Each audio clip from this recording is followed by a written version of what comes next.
우리가 다니엘서를 저희가 새벽 시간에는 지난 금요일 날 이제 끝이 났어요. 다니엘서를 제대로 이제 설교한다고 한 30편 정도 설교를 했습니다. 새벽 시간에. 평균 한 1시간 정도. 그렇게 해도 시간이 부족할 정도로. 뿐만 아니라 다니엘서는요, 다니엘서로 끝나지 않고 이 역사의 특별히 중간기, 말라기 이후 예수님이 오시기까지의 그 한 400년 동안의 역사에 대해서 공부하도록 만들어요. 다니엘서를 제대로 공부를 하게 되면은 그걸 하지 않을 수가 없어. 그래서 우리는 보통 신약과 구약에서 400년의 이 침묵기가 있다고 그렇게 이야기하는데 성경을 자세히 보니까는 침묵기가 없어요. 다니엘서에 그게 다 연결되어 있어.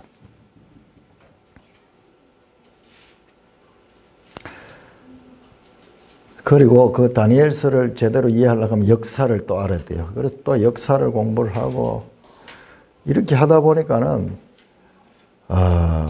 특별히 이 BC 400년에서 예수님 오실 때까지 약 400년 동안의 그 역사에 대해서 깊이 공부할 수 있었는데 공부해야 될 게 너무 많아가지고 책도 여러 권 펼쳐놓고 읽을 수가 없어. 다 읽을 수 없어.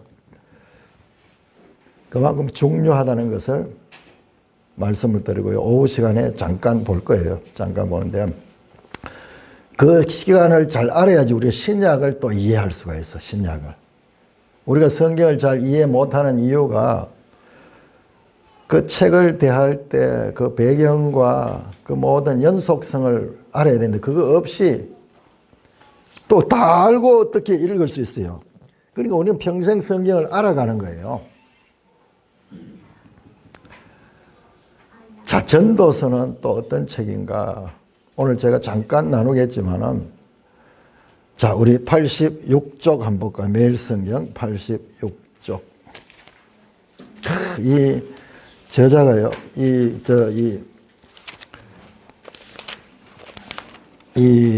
전도서를 어떻게 묵상할 것인가를 쓰신 아마 이분도 전도서에 아주 전문가예요. 그래서 전도서를 나름대로 정리했는데 우리가 보는 거하고 전 다른 각도에서 그렇게 봅니다. 우선 우리 다니엘서에서 이제 전도서로 넘어가면은요, 제가 설교하는 사람의 입장에서는 어마어마한 이 다니엘서를 해오던 그 관성이 있죠. 한 달 이상 다니엘서를 깊이 공부하던 이것을 이제 그 직진에 들어가다가 이제 또 방향을 바꿔야 돼요. 그러면 그게 어려워요. 엄청 어려워요. 그리고 또 새로 출발하려고 그러면은 그 정도로 성경은 각 권마다 아주 중요합니다. 그러니 저는 설교를 한편에 여러분들이 감동적이고 또 한편에 여러분들이 이렇게 삶의 위로가 되는 그런 말씀을 전하고자 하는 것이 아니고 성경을 여러분들이 알아야 되겠다. 저도 알고 성경이 어떤 책인가, 성경이 어떤 책인가를 알아야지 스스로 언제든지 이 성경이 우리에게 설교하도록 해야 되지. 내가 성경 한 부분을 가지고 자꾸 설교를 하려고 그렇게 하다 보면은 성경이 정말 말하고자 하는 것을 우리가 오히려 가리는 경우가 많습니다. 우리 그런 게 얼마나 많아요. 욥기 같은 성경 보면은 욥기는 고난에 관한 책이다. 그렇게 생각하고 그렇게 보는데요. 그런 차원이 아니에요. 자, 86쪽을 보시면은 전도서를 이해하는 전제. 반성적 지혜로서의 전도서. 자, 첫째 지혜서라고 하는 지혜서. 전도서는 지혜서입니다. 지혜서. 자, 우리가 욥기, 시편, 잠언, 전도서, 아가서, 욥시, 잠전, 요 5권을 우리가 시가서라고 하거든요. 시가서인데 그 5권 중에서도 욥기, 전도서, 잠언 요 3권은 지혜서라고 이야기합니다. 지혜서, 지혜문서. 그 다음에 아가서와 시편은 노래, 실제로 지혜의 노래예요. 노래. 아각하는 건 Song of Song, 영어로 보면은 노래 중에 노래예요. 그리고 시편이 노래거든요. 노래.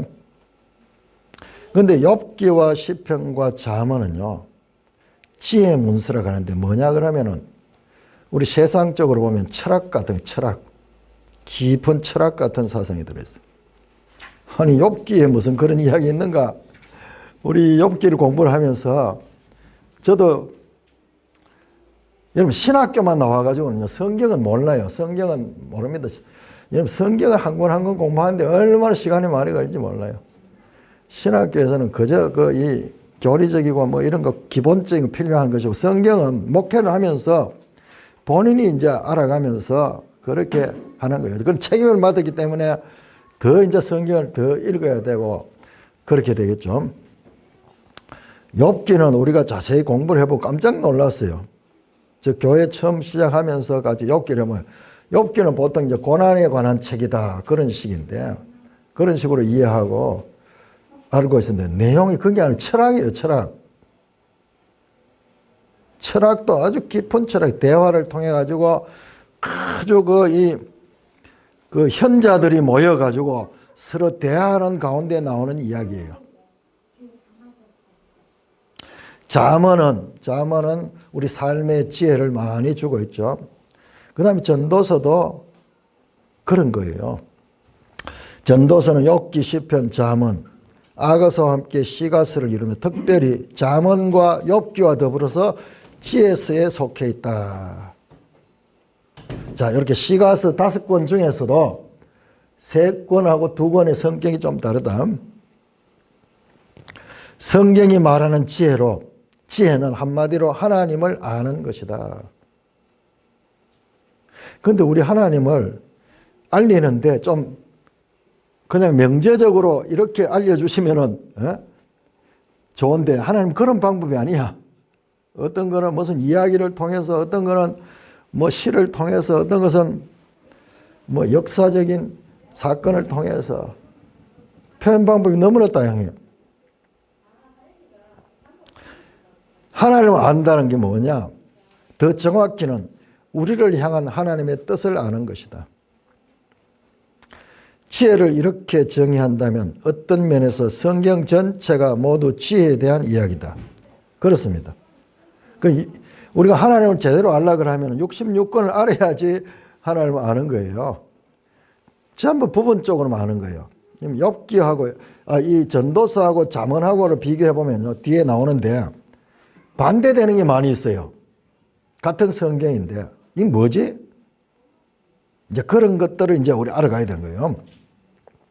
십계명으로 대표되는 모세오경, 하나님의 말씀을 대언하는 이사야, 에레미야 같은 선지서, 이스라엘 역사를 통해 하나님의 뜻이 무엇인가 알려주는 사무엘, 열왕기, 역대기 같은 역사서 모두 지혜에 관한 책이다. 전부 다 하나님에 관한 지식을 우리가 알 수 있도록 하는 거예요. 그러니까 단순한 어떤 이스라엘 역사 이야기인 것 같지만 그 안에 하나님이 누구신가를 알려주고 있고. 그런데 성경 중에 특별히 하나님이 우리에게 원하신 바가 무엇인가? 우리는 그 뜻을 어떻게 알 수 있는가? 혹은 인간은 과연 하나님의 뜻을 알 수 있는가? 우리 인간은 하나님에 대해 어디까지 알 수 있는가? 깊은 철학적인 질문이에요. 문제를 더 집중적으로 다룬 책들인데 그 책들은 지혜서라 부른다. 이런 지혜서는, 역사서는 좀 복잡하고 이런 것들은 좀 단순하니까 이런 건 좀 쉽겠지 이렇게 생각하기 쉬운데 이것도 제대로 알려고 하면은 이게 쉽지 않아요. 자, 지혜의 2 종류가 있다. 2번입니다. 지혜서는 크게 2가지로 나뉜다.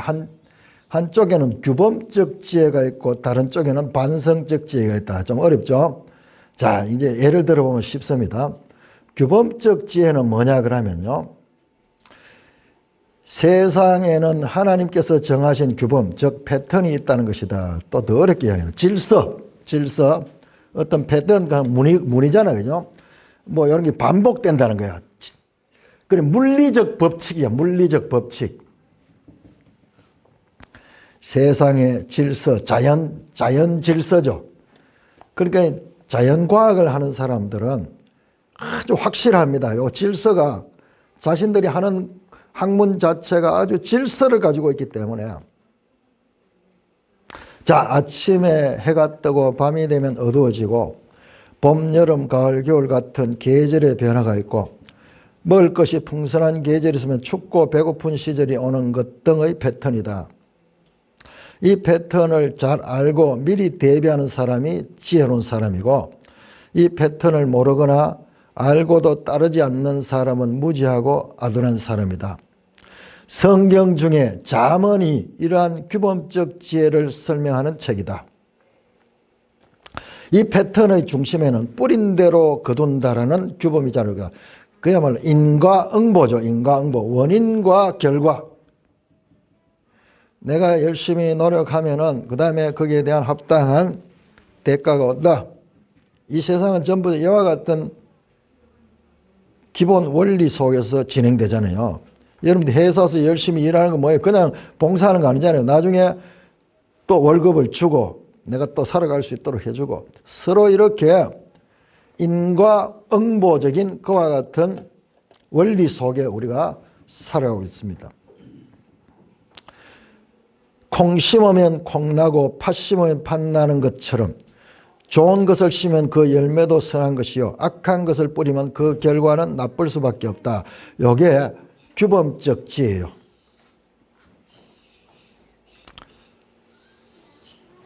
율법을 지키면 복을 받고 율법을 순종하지 아니하면 저주를 받는다. 이것도 하나의 규범적인 지혜예요. 성경에는 이와 같은 기본적인 원리가 깔려 있어요. 그런데 자, 이에 비해 반성적 지혜는 반성적 speculative wisdom 그러는데 사색하는 생각이 깊이 해야 되는 거예요. 사색해야 되는 거. 이런 기본적인 그와 같은 자연 질서에 거기에 이제 딱 갇히지 않고 흑백 논리, 인과응보 이렇게 딱 규범되어지는 그와 같은 사상에 갇히지 않고 반성적 지혜는 패턴에 예외가 있다는 것을 알려주거나 혹은 규범적 지혜가 말하는 패턴을 다른 시각과 관점에서 바라본다. 자, 욥기는 전자다.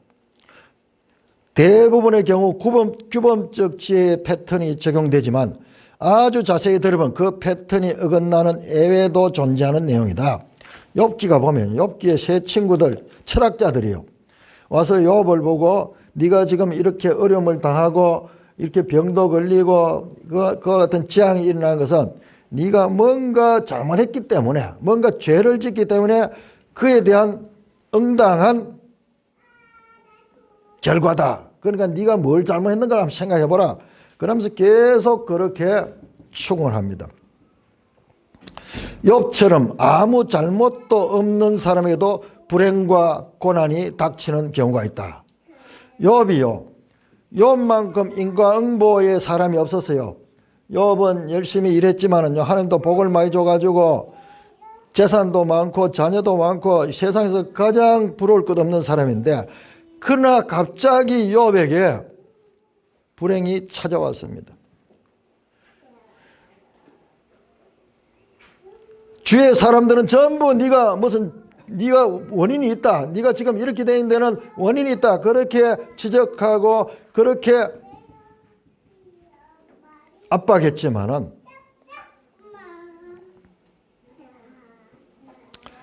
욥은 그 말을 수용할 수 없는 거예요.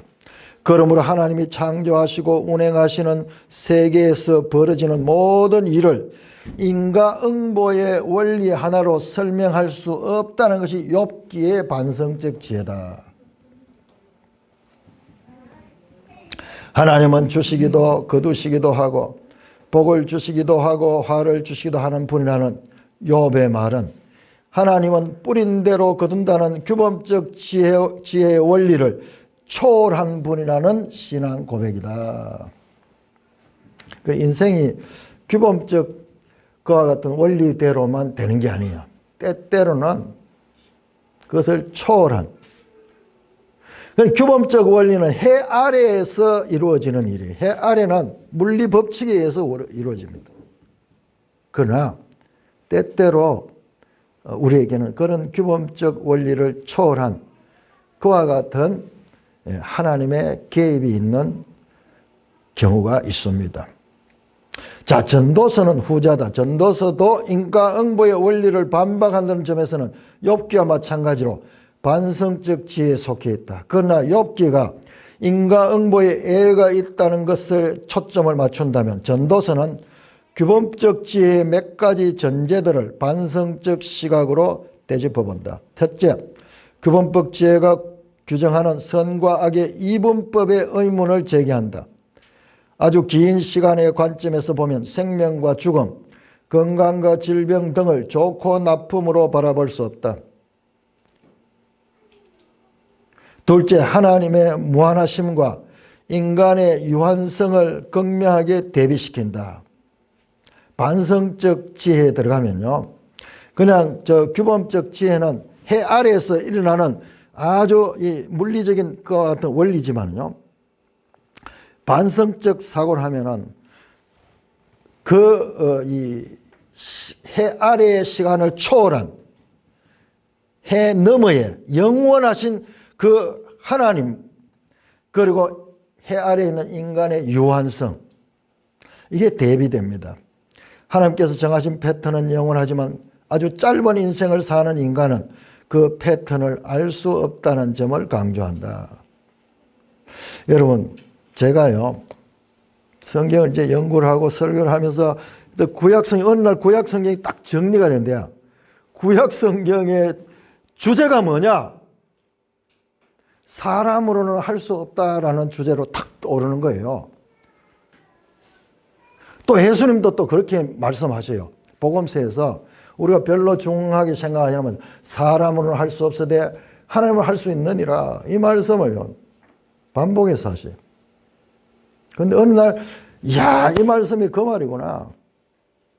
그런데 한편 생각해보면 너무 충격적이에요. 왜냐 그러면 하나님께서는 우리에게 율법도 주시고 이스라엘 백성들을 출애굽시키시고 그렇게 해서 쫙 이렇게 인도했는데 결과적으로 사람은 할 수 없다 하는 답이 나오면 이게 뭐예요?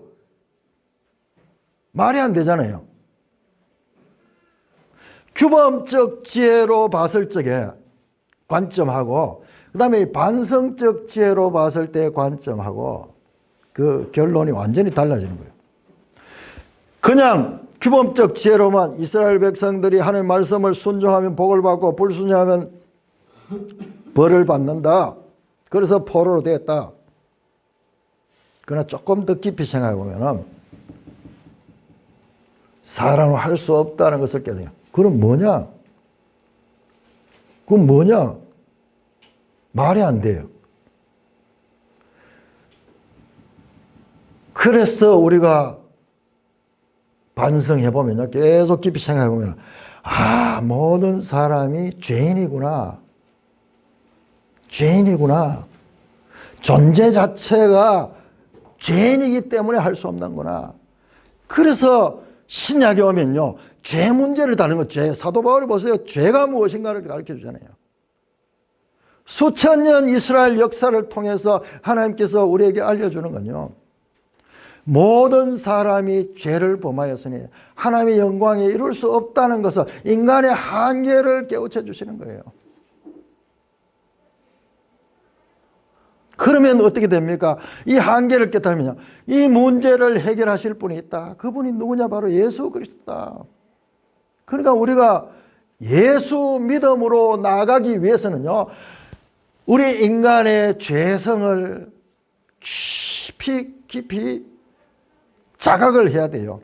교회 나오면 무조건 죄인다, 너무나 죄인이라는 말을 쉽게 하니까는 그 말이 가지는 의미를 모르는 거예요. 그 죄인이라는 것을 깨닫기 위해서는 깊은 사색을 해야 돼요.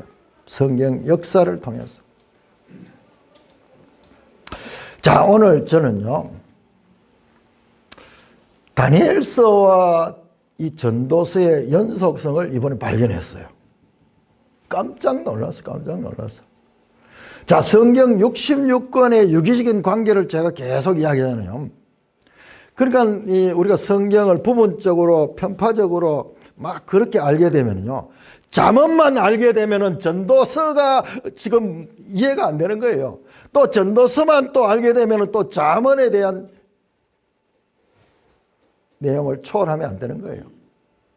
잠언이고 전도서고 때로는 반대되는 말이 많이 있어요.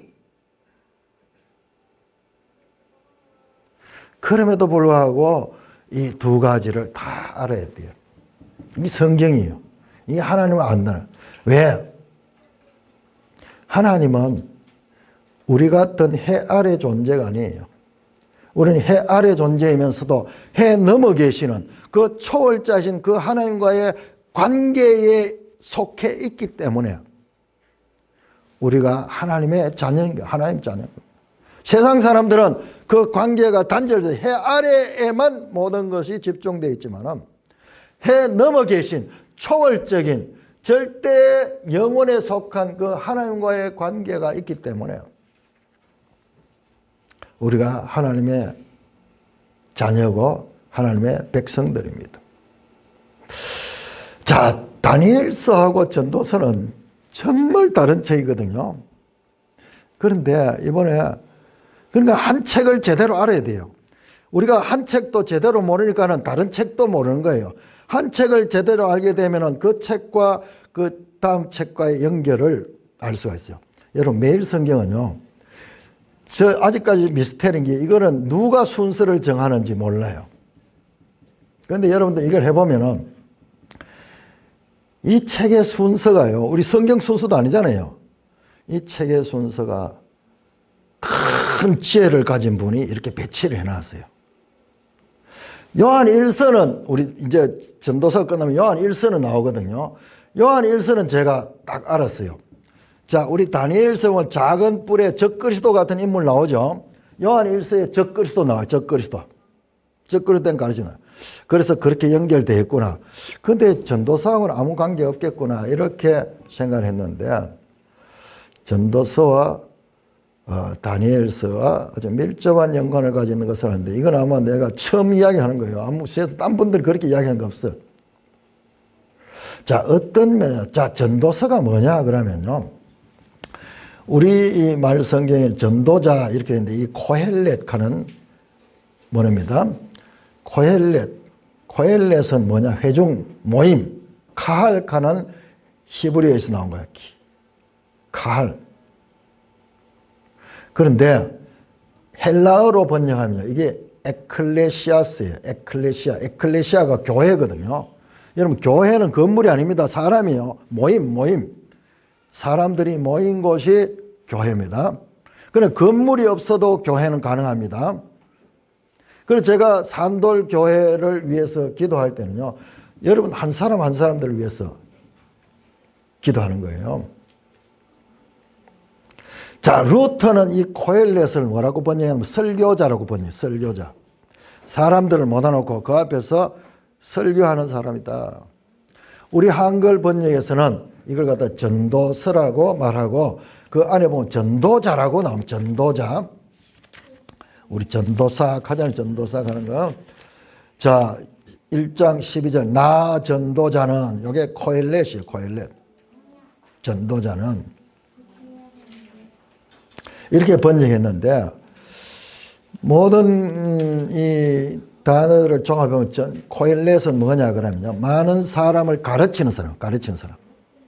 그럼 오늘날 목사들 같이 이렇게 가르치는 사람이에요. 자, 그래서 12장에 보시면 12장 전도자는 12장 9절 10절에 전도자는 지혜자여서 백성에게 지식을 가르쳤고 또 깊이 생각하고 연구하여 잠언을 많이 지었다. 12장 11절은 지혜자들의 말씀들은 찌르는 채찍, 회중의 스승들은 말씀들은 잘 보여. 스승, 가르치는 자. 여러분, 우리 다니엘 할 때요, 이 사람 나왔잖아요. 자, 다니엘 11장. 우리 매일 성경 시험 바로 앞에 넘어가면 돼요. 지금 봤던 거기서 다니엘 11장 32절 33절. 다니엘 11장 32절 33절. 그가 또 언약을 배반하고 악행한 자 속임수를 오직 자기의 하나님을 아는 백성은 강하고 용맹할 것이라. 자, 하나님을 아는 백성이 누구냐? 33절에 백성 중에 지혜로운 자들이 많은 사람을 가르친다. 이 코헬렛이에요. 하나님을 알아야지 하나님을 가르칠 수 있겠죠. 그래서 많은 사람을 가르치는 자, 이게 전도서에 나오는 코헬렛과 같은 사람이에요. 자, 12장 3절 보시면 지혜 있는 자는 많은 사람을 옳은 대로 돌아오게 한 자는 이게 전부 다 가르치는 자예요. 그러니까는 이 단어상으로 보면 다니엘서 마지막에 나오면 제가 여러 번 이야기했죠. 이 다니엘서에서 중요한 거는 이 지혜 있는 자다. 하나님을 아는 백성이다.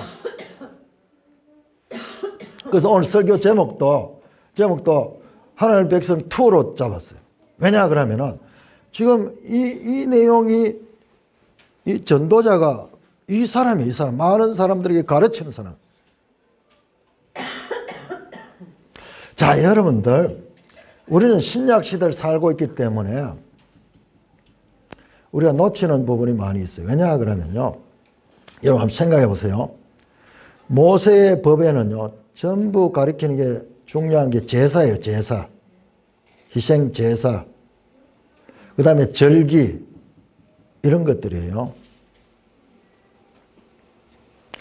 그런데 언제부턴가 가르치는 것이 핵심 사역으로 나옵니다. 제사장이 아니라 가르치는 일을 하는 사람들이 아주 중요한 역할을 하게 됩니다. 여러분, 그래서 포로 후기에 에스라서 나오죠. 느헤미야, 에스라 나올 때 에스라는 뭐냐 하면 에스라는 제사장도 아니고 무슨 선지자도 아니고 에스라는 학사라 그래요. 학사가 뭐예요? 뭐 대학 졸업하면 학사, 그 학사인가? 자, 가르치는 선생이라고 해요. 선생. 그리고요, 이 포로 후기에 제가 이야기했던 이 다니엘서 그 중간기에 그때 이스라엘은요, 회당들이 많이 생긴 회당. 그래서 예수님도 회당에 들어가시고 사도 바울도 곳곳에 있는 회당에 들어가잖아요. 유대인들은 10명만 모이면 회당을 만들어요. 회당을. 오늘날 우리 또 이 동네마다 마을 회관 있잖아요. 그 비슷한 거예요. 그런데 내용이 완전히 다르죠. 이 회당은 교육기관이기도 하고 거기에 뭐 마을의 어떤 행사도 하기도 하고 뭐 그렇게 하는데 우리는 주로 회관에서 뭐 먹고 마시고 노는 그 위주인데 이 회당에서요, 가르치는 일들이 아주 중요한 거예요. 그래서 우리 교회 지금 이렇게 책걸상을 새로 바꿨는데 여러분들 가만히 한번 생각해서 우리는 이제 여기 계속 이래 있어가지고 잘 모르는데 딴 교회 한 가보세요. 이런 교회가 어디 있는가? 전부 예배당에는 가면은 의자도 장의자로 돼 있거나 이런 거는 소그룹 모일 때 이런 데 가면 이게 돼 있어요. 뭔가 예배당은 조금 특별하고 뭔가 예배 드리고 이러니까는 분위기도 좀 특별해야 된다. 이런 식으로 생각을 하는 거예요. 지금도 예배당을 갖다 성전을 가는 목사님들이 얼마나 많은지 몰라요. 성전. 순복음 교회 같은 데 가면은 무슨 할렐루야 성전, 무슨 성전을 하는데, 여러분, 성전이라는 용어는요, 신약에 오면은 그리스도인들이 성전이 되어버려요. 완전히 바뀝니다. 건물이 아니에요. 회당이 가르치는 거예요. 그런데 오늘날 우리 예배당은요, 이 회당 형태예요. 회당 형태. 그래서 말씀을 우리가 가르치는 사역이 그렇게 중요하고 우리가 배우고 또 가르치고 그 일들이 오늘날 교회에서는 핵심사인 거예요. 그래서 가르치는 것이 언제부터 강조되느냐고 하면 다니엘 시대부터, 다니엘서부터 나타나요. 다니엘서부터. 지혜로운 자, 가르치는 자. 그리고 포로 후기의 에스라. 그 다음에 이 전도서는 보통 이 전도서를 누가 썼느냐? 그러면은요, 솔로몬이 썼다. 그렇게 이야기를 많이 했어요. 지금도 거의 대부분 그렇게 주장을 하는데요. 최근의 연구에 의하면은 이 전도서에 대한 저자에 대해 가지고 새로운 견해들이 많이 나오고 있어요. 그 가운데 하나가 이 전도서는 포로 후기에 기록이 되었다. 그렇지만요, 다니엘서하고 비슷한 시기에 돼요.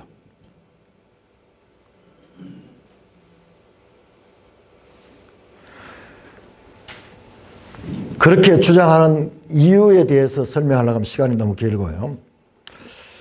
그리고 우리 여기 지금 어떻게 전도서를 묵상할 것인가, 이분도 저자에 대해서는 지금 노 코멘트예요. 솔로몬이 썼다 그 이야기 안 합니다. 노 코멘트 하고 있어요. 제가 이번에 이제 중간기를 공부를 하면서 이 다니엘서를 보면서 깊이 거기에 빠져 있었거든요. 그렇기 때문에 내가 이걸 발견했어. 야, 이게 전도서가 다니엘과 같은 포로 후기, 특히 우리 중간기에 그 기록됐을 수도 있겠다 하는 생각을 가지게 됐어요. 자, 예를 한번 들어볼까요? 그런 비슷한 점이 참 너무 많이 있어요. 지금 그걸 다 이야기할 수 없고요. 첫째로 이 전도서에,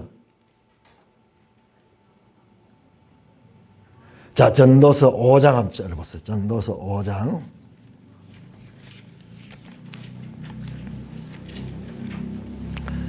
전도서 5장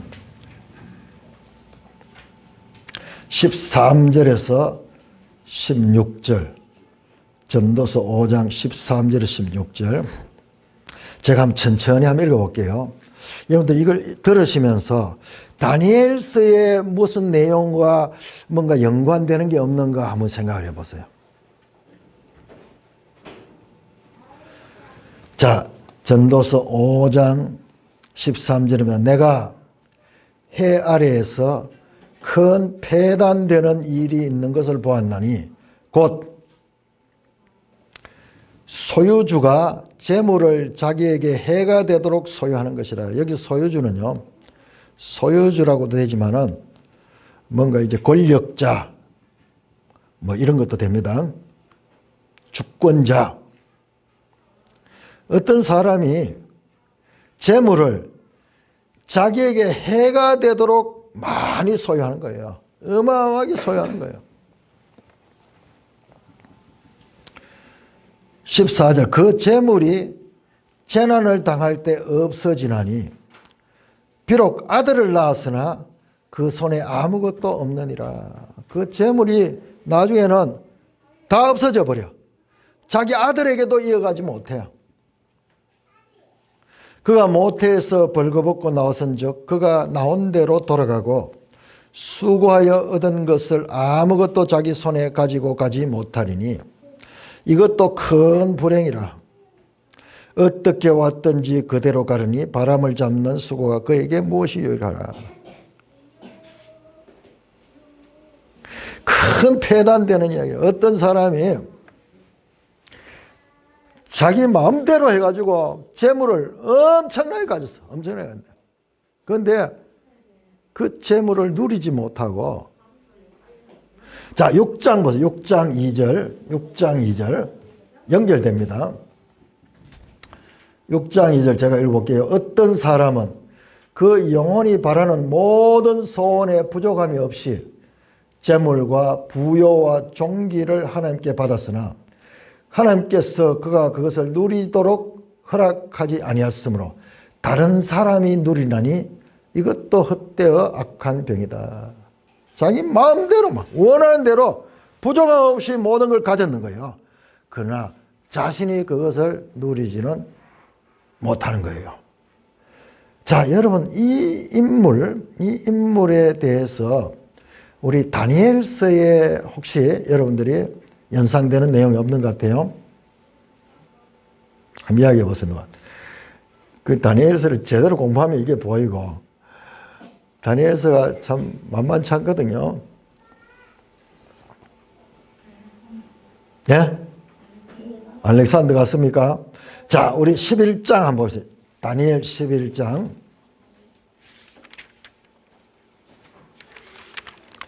다니엘 11장.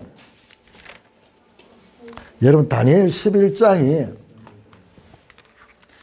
정말 중요한 장인데, 이 장이 보통은 그냥 넘어가 버려요. 그건 제가 이번에 새벽 시간에 이거 다 설교했거든요. 한 절 한 절 다 설교했어요. 자, 다니엘 11장 보시면요. 11장.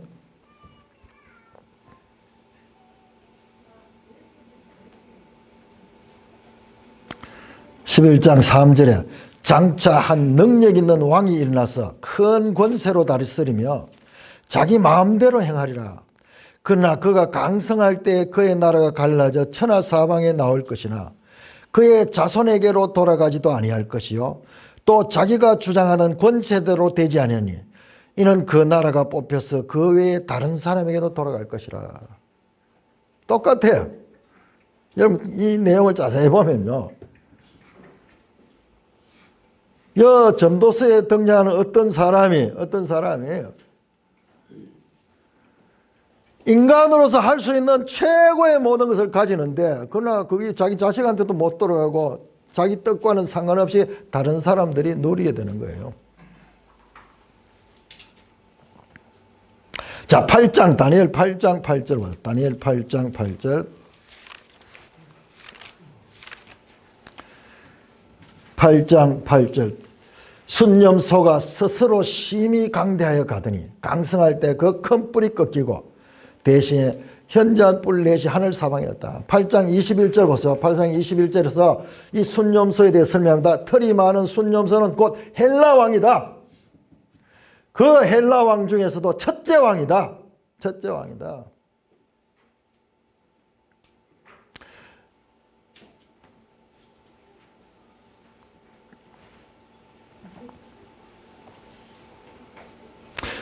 자, 이 11장이에요. 다니엘 11장의 이 내용은요, 약 한 200년 동안의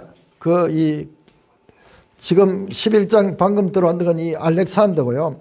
그 다음에 알렉산더 이후에 그 헬라 나라를 다루고 있습니다. 자, 영상 한번 띄워주겠습니까? 영상, 예. 자, 여러분들. 우리가 이제 신약과 구약 사이에 이걸 알아야 돼요. 11장이 이걸 가르치는 거예요. 11장이. 뭐냐 그러면은, 자, 11장에는 헬라가 유대를 지배하는데, 헬라가 두 개로, 알렉산더가 죽고 두 개로 나눠졌거든요. 네 개로 나눠졌다 다시 두 개로 닫겠죠. 그래서 남방왕과 북방왕을 가리키는 거예요. 남방왕과 북방왕을 가리키는데, 그 약 200년 동안요, 이스라엘은 어떻게 됐냐 그러면은, 여러분, 이 헬라는요, 그냥 나라가 아니에요. 헬라는 소위 헬레니즘이라는 그 사상을 가지고 전 세계를 지배하는 나라예요.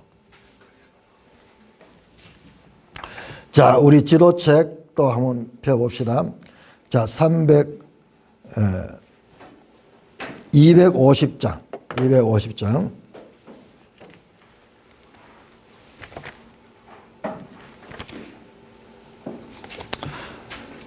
자, 이 알렉산더라는 인물은 예수님 오시기 300년 전의 인물인데, 예수님하고 똑같은 나이로 돌아가셨어. 33살에 죽었어. 예수님이 온 세상의 왕으로 이 땅에 오셨는데, 예수님 오시기 한 300년 전에 알렉산더가 완전 이 세상의 제국의 그 왕이 돼가지고 나타났는데, 불과 10몇 년 만에 이만큼 이 나라를 확장시켰어요. 최초로 서방에서 저 마게도냐에서 동방 쪽으로, 그 이전에는요 전부 문화가 여기잖아요. 바벨론, 아수르, 뭐 페르시아 전부 이쪽 동쪽이거든요. 근데 BC 300년경부터 알렉산더는 서쪽에서 동쪽으로 쳐들어와 가지고 동서를 다 정복하는 그런 왕이 되었습니다. 자, 유대나라는 보세요. 유대나라는 지금 그 알렉산더 대왕의 제국 속에 포함되어 있죠. 자, 252쪽을 보시면은 알렉산더 제국이 분열되죠. 알렉산더가 죽고 바로 나라가 분열이 되어버립니다. 33살 때 죽어버리니까는 땅은 이만큼 많은데 유지할 수 없네요. 그래서 분열이 되는데 곳곳에 알렉산드리아 이름들이 나옵니다. 자, 그 가운데서 여러분 알렉산드리아 252쪽 보세요. 252쪽에 보시면은 그 이 홍해 위에 있는 알렉산드리아를 보세요. 홍해에 있는 알렉산드리아. 자, 그러니까 갈색 프톨레마이오스 왕국의 알렉산드리아. 여기가 수많은 알렉산드리아 가운데도 이 땅이 세계 문명의 중심이 되는 도시로 됐어요. 장소는 이집트에 있지만요. 이집트와 이게 전부 다 그리스 사람들이 지배하는 거예요. 그래서 이 알렉산드리아는 지중해를 통해 가지고 전 문명이 세계로 뻗쳐나가는 핵심 지역이 바로 이 알렉산드리아가 되는 거예요. 그때 알렉산드리아 유대인들이 얼마나 많이 살고 있었느냐, 그 내용을 보여주는 지금 자료예요. 앞으로 잠깐 돌아가서 앞으로. 알렉산드리아 유대인. 이거 다 설명할 수 없고요.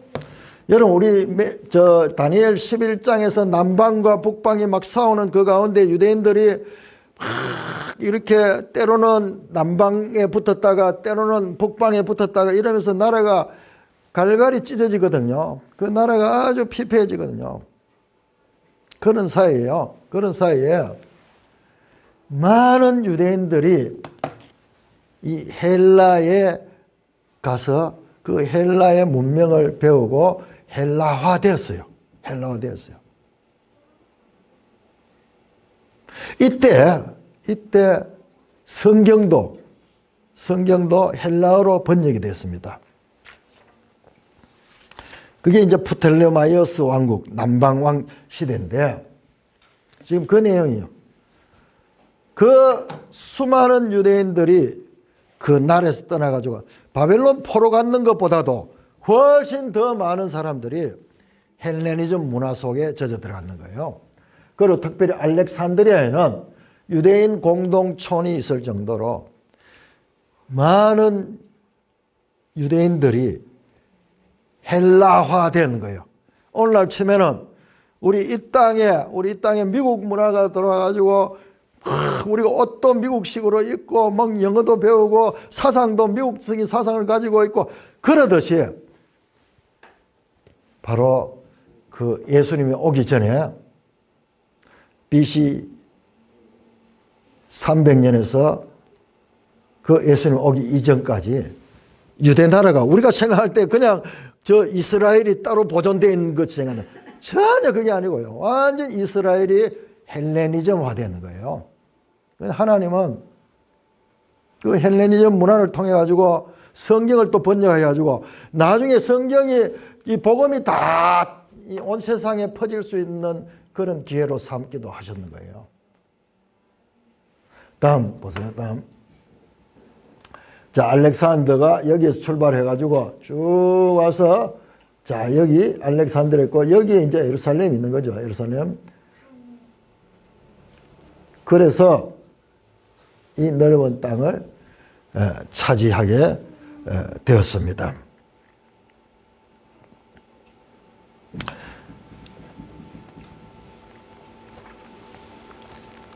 자, 알렉산더의 사상은 헬레니즘 사상은요. 인본주의.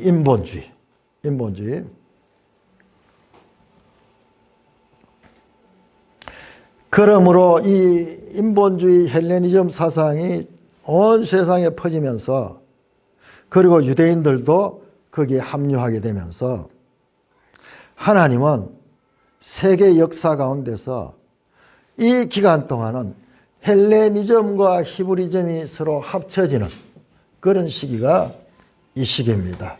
이 시기입니다. 여러분, 우리 고린도전서 1장 22절 유대인은 표적을 구하고 헬라인은 지혜를 찾는다. 그럴 정도 헬라인들도 지혜의 사람들, 지혜. 우리 다니엘서도 자세히 보세요. 지혜에 많은 지혜책. 바벨론 이 학자들보다도 다니엘이 더 탁월하잖아요. 예수님 시대에도 헬라인 그러면 지혜 사람, 지혜.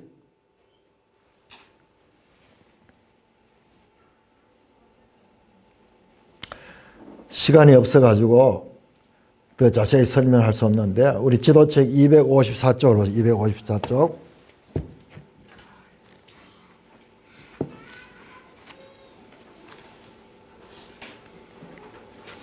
이 지도책 이 부분이요. 우리 성경에는 별로 안 나오는 부분이에요. 이 부분을 지도가 자세히 다루는 게 이만큼 중요하기 때문에 그런 거예요. 254쪽을 보시면은 프톨레마이오스 왕국과 셀레우코스 왕국 두 남왕국 북왕국 있죠. 자, 여기 가운데 프톨레마이오스 왕국의 두 번째 칸 보세요. 프톨레마이오스 2세. 이때 보세요. 셀레우코스 왕조와 1차 및 2차 전쟁. 알렉산드리아에서 70인경을 번역이 시작했다. 이게 다니엘서 11장 6절 내용이에요. 자, 이와 같이 헬라가 들어와가지고 막 유대를 지배하고 세계를 지배하는 그 가운데 하나님의 말씀도 그 안에서 같이 역사하시면서 때가 될 때까지 이 헬레니즘 사상이 땅을 넓혀 알렉산더가 땅을 넓히는 곳을 하나님 나중에 그 복음이 전파될 수 있는 그런 기회로 삼게 됩니다. 자, 우리 한 가지 자, 사도행전 6장 보세요. 사도행전 6장. 사도행전 6장 9절에 이른바 자유민들 즉 구레네인 알렉산드리아인 길리기아와 아시아에서 온 사람들 회당에 어떤 자들이 나타나 알렉산드리아가 중요합니다. 사도행전 18장 24절에 알렉산드리아에서 난 아볼로. 사도행전 27장 6절에 알렉산드리아 배 지중해를 다니는데요. 애굽에서 저 이탈리아까지 그 배가 다니는데 그 배 이름이 알렉산드리아예요. 그러니까 이 알렉산드리아는 이 당시에 세계의 중심지였어요. 여러분, 이때 철학과 과학과 모든 문명이 중심지가 이 알렉산드리아인데 이 알렉산드리아에 많은 유대인들이 거기에 살고 있었고 그 문화를 가지고 있었습니다.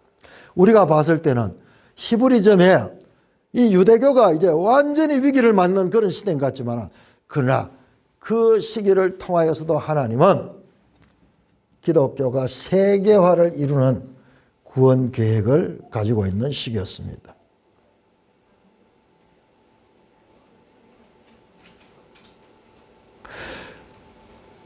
다니엘 11장이 이 헬라 시대의 사건들을 쭉 가리키고 있거든요. 하나님은 어떻게 보면은 참으로 인간의 눈으로 봤을 때는 완전히 이제 하나님의 나라가 없어지는 것 같지만 오히려 그 헬레니즘 문화와 문명을 통해서 하나님의 뜻을 이루어 가시는 것을 보게 됩니다. 자, 이 부분은 제가 시간이 없어서 설명을 하기가 힘드네요. 자, 사랑하는 형제 자매 여러분, 자, 전도서는 어떻게 보면요, 다른 성경의 가르침과 정반대가 허무주의 같아요. 헛되다. 1장에서 12장까지 시알리 보는 거 27분. 아니, 헛되다는 것은 그보다 더 많이 나와. 해 아래에서 새로운 것이 없다. 해 아래. 계속 방문합니다. 그리고 헛되다 하는 헤벨. 여러분, 우리 아벨 있죠? 아벨이 바로 헤벨이라는 그에서 나온대요. 아벨이 어떤 인물이요? 가인과 아벨 등장해가지고 바로 죽어버리잖아요. 아무것도 없는 존재같이 보이잖아요. 자, 그런데 하나님께서는 해 아래 살고 있는 인간들에게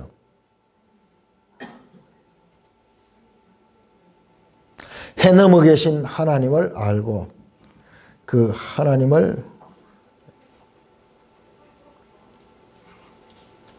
따라 살아가는 지혜로운 자가 되기를 원하는 것이 이 전도서가 가리키는 말씀입니다. 자, 66권의 성경을 통해 우리가 하나님을 아는 백성이 될 때 해 아래에 있지만은 해 위의 나라로 편입되게 하시는 그 하나님을 믿고 그 편입에 참여하는 모든 산돌교회 되시기를 주님의 이름으로 축원합니다. 하나님 아버지 은혜를 감사합니다. 이 말씀 속에 나타난 하나님의 뜻을 우리가 금을 찾듯이 은을 찾듯이 감추인 보화를 찾듯이 잘 찾아 그 하나님을 알아갈 수 있도록 은혜를 베풀어 주시옵소서. 참으로 성령으로 우리를 깨우쳐 주셔서 성경이 말씀하고자 하는 것이 무엇인가를 바르게 깨닫는 저희들 되게 하여 주옵소서. 예수님 이름으로 감사하며 기도드리옵나이다. 아멘.